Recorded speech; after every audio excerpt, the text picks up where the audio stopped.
Have you heard down day, but you didn't know what it was and you don't know how to implement it and you have lots of questions? Well, I'm here to answer those questions. I often get, what's a down day, when I bring up a down day in one of my other videos. So I thought it was time to make a down day only video. Down days are part of the alternate day fasting protocol, something that I use regularly as part of my intermittent fasting schedule. Very simply, down days are days that you intentionally eat less than normal, and they're always followed by an up day where you intentionally eat more. Very basic. There are two different ways that you can purposely eat less than normal. One, you do an entire day fast where you do absolutely nothing but drink water, coffee, tea. If you fast where you have diet sodas or that kind of stuff, that's up to you. But the way I implement it is I only have water, whether it's sparkling or iced water, iced tea, plain tea, no flavors, and the same with coffee. Black coffee, no flavors, just black coffee. So if I do have an entire day fast, I do often add unflavored element, a packet of electrolytes. It's just 3 minerals, potassium, magnesium, and sodium. That is the only thing I have in addition to water, coffee, and tea. It's very simple. Now, the benefits of doing an entire day fast are its simplicity. You don't have anything to track, you don't have anything to measure, you don't have to start your timer, stop your timer, you don't have any of that to do. It's simple. You're not eating, you know what you can drink, and that's all that you have. If I have really busy days and days where food that I love isn't just basically available, it's really easy for me to choose to do a full fast down day, especially when I have drinks that I like and the element, it makes it a no-brainer. I go all day without eating anything. It's a long fast. Generally, these end up being about 36 to 40, 45 hours, somewhere in that range, because I stopped eating the day before. I didn't eat an entire day, and I didn't eat until the following day. Very simple, very easy way to implement the down day of alternate day fasting. However, there is a modified alternate day fasting, and that's the way that I do most of the time. Modified alternate day fasting is when you eat a single small meal once within your day. So I might fast for 18 hours, have a single small meal, and then continue fasting before the next day. The good thing about this is you get the joy of eating. I love to eat. That's why I call myself a foodie. I don't have a highbrow palate or I go seek all the food adventures. I just get really excited about eating. I'm enthused about eating. I love trying foods, eating foods. It excites me. I'm a foodie in that respect. So having food every day is something that I enjoy. However, the downfall of a modified alternate day fast is it comes with the measuring, the tracking, keeping track of what you ate, stopping your timer, starting your timer. So there's a little more involved and a little more effort is needed when you do a down day, because if you follow what I did in Fast Feast Repeat or the fast diet, you will see that they suggest 500 calorie down days. That is a meal where you eat 500 calories or less, and it basically gives you the joy of eating without having a large consumption of calories. I always think of this meal as like a bridge. It's a bridge between two fasts. It just gets you from one to the other.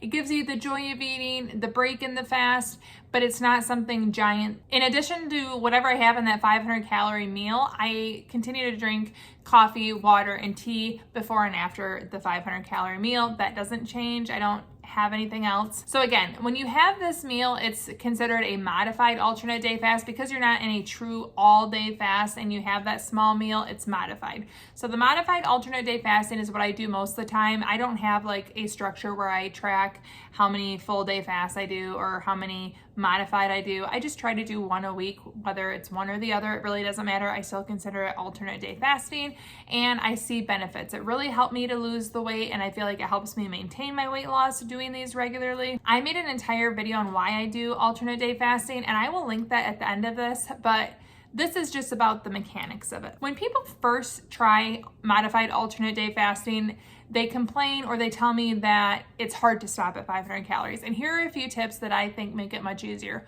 One, make it food that you like. Don't force yourself to eat low-calorie foods that you don't like. So I make sure that my plate is full of foods that I really like, such as eggs. I really like eggs. I like chicken sausages. Those are two things that you'll find frequently on my 500-calorie meals. I like salads. I can build a pretty hearty, voluminous salad with 500 calories, and I enjoy eating them. If it's a 500 calorie meal that you're not going to enjoy, you're not going to keep up with this modified alternate day fasting lifestyle. You're not going to look forward to that one single meal if the 500 calories aren't even delicious to you. So on top of making sure that you like it, I would also investigate and find volume foods that you really like that are low calorie. I have made a cheat sheet of different foods that I have made over the years. I will link that below. If you sign up for my email list, you will get that cheat sheet. But basically it helps you have just kind of a reference point of things that might be easy to add to your 500 calorie plate. One thing that I found is usually prepared foods are higher in calorie than if you did the same thing at home. So buying egg bites at the store will probably be smaller than if you made egg bites at home. It's just the processing and the additions and whatever they add to preserve them. It's just going to be easier if you make them at home. I find that I can get bigger meals homemade than if I were buying it prepackaged at a store. That's not to say that I don't eat prepackaged foods or that I won't go out to eat to get my 500 calorie meals. I am flexible. I do what works for my day, and there are times that convenience is queen, but when convenience wins, I let it win. But if I have the chance, I know that 500 calorie meals at home are gonna get me a little further or more food. And the other little hack that I do is I always have a flavored beverage. When you can have a 0 or low calorie beverage that you really like as part of your 500 calorie meal, you're gonna get the fill of the beverage and the added flavor profile without adding a ton of calories. And one way I really like to do this is by adding Element into my 500 calorie down days. Element is actually the sponsor of today's video. Element contains science-backed electrolyte ratio of 1,000 milligrams sodium, 200 milligrams potassium, and 60 milligrams magnesium. Personally, when I have longer fasts, if I do an entire down day, I have suffered from sore legs, and it was actually pointed out here on my channel that maybe electrolytes added to my fast would help me. And sure enough, I no longer get those sore legs that I used to when I do longer fasts. So if I have an entire down day, I especially make sure I get my electrolytes in. But even when I have my modified alternate day fasting, I like to make sure I get the electrolytes so that not only am I fasting, but I'm feeling really good when I fast. Right now, Element has holiday flavors out where it's a trio of chocolates. There's caramel, mint, and then the regular chocolate salt, and all three of them are absolutely delicious added to iced coffee. I'm actually doing that on today's down day. Right now, Element is offering my listeners a free sample pack with any order. That's 8 single-serve packets free with any Element order. This is a great way to try all 8 flavors or share Element with a salty friend. Get yours at drinkelement.com/fastingfoodie. This deal is only available through my link. You must go to drinkelement.com/fastingfoodie. Thank you so much, Element, for sponsoring this video. I did not pioneer or come up with modified alternate day fasting at all, or alternate day fasting. I think it's probably pretty obvious. I'm just a person who has benefited from it and absolutely loves sharing. I just think the world needs to know about intermittent fasting. Hear ye, hear ye. But anyways, what got me started was reading, and these books have impacted my life, and that's why I think you should read them. If you're looking to get into intermittent fasting, I think it's great. Join the YouTube channels, learn from people who have benefited from it, like me. There are so many of us out here that have benefited, that are real life people, that are just trying to improve their life. That was me. I have found so much success and freedom. However, having the science and the data behind you really is going to give you strength when it's hard, when you're not seeing the results that you want, when you're adapting to the lifestyle, to know why it's important. And that's where the books come in. My first and always recommendation is Fast, Feast, Repeat.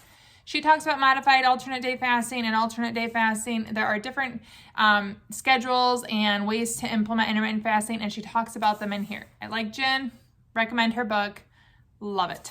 I will never get rid of it because I reference it.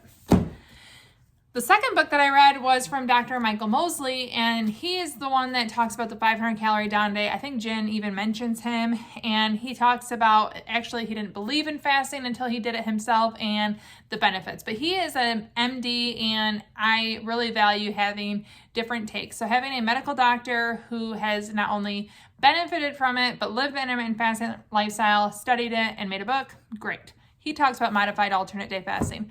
And then his second book, The Fast 800, well, actually, I don't know how many books he wrote. The second one that I have talks about not 500 calories, but 800 calories. But I'll be honest, because 500 calories works so well for me and I feel great, I have never changed or adapted.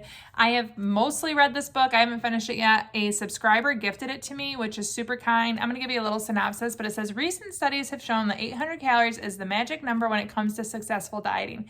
It's an amount high enough to be manageable, but low enough to speed weight loss and trigger a wide range of desirable metabolic changes.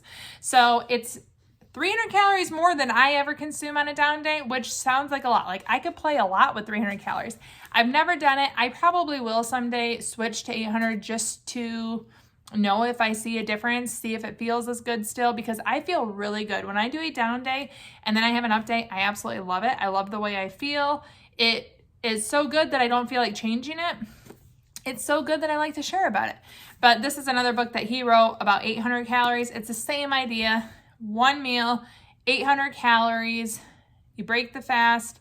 Actually, I don't know if he says one meal in here.